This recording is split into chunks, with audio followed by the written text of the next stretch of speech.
দর্শক, আজকে চলে আসলাম সেই ৮ নম্বর বাঁশবাড়ি ইউনিয়নের সেই নিজাম চাচার সাথে দেখা করার জন্য। সে দীর্ঘ ১০ বছর ৬ মাস না খেয়ে আছে। চলুন যাই, তার সাথে একটু কথা বলি।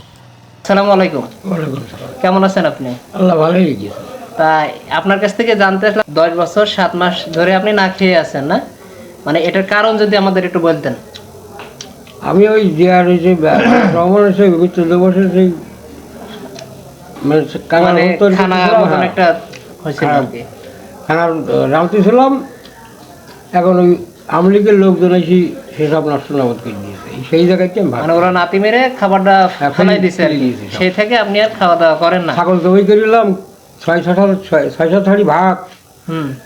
ওই দিন দিয়ে আসেছে লোকজনের তো পেটের ভিতরে সাবল দিক গেল, সে কেউ ছিল না। দুটো লোক ছিলাম, জলপাইনগরের একজন আর আমি।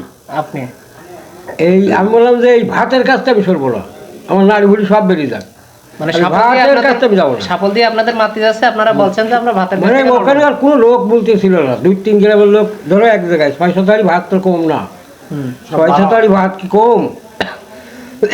তারপর বললো যে এখানে রান্না যাবে না, এখান থেকে যেতে হবে হচ্ছে মসজিদ ঘরে।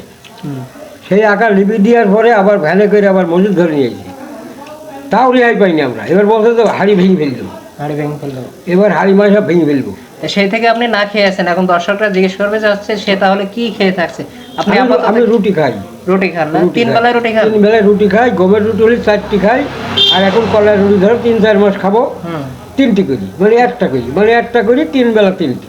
3 বেলা 3টে করে খান। ভাজা মুড়ি চা বিড়ি। আর এই দোকানে বসলি ভাজা, এই যে আছে বিস্কুট খাই, ভাজা টাজা মন বলি 2-50 খাই। দাঁত নেই তো পড়ে গিয়েছে।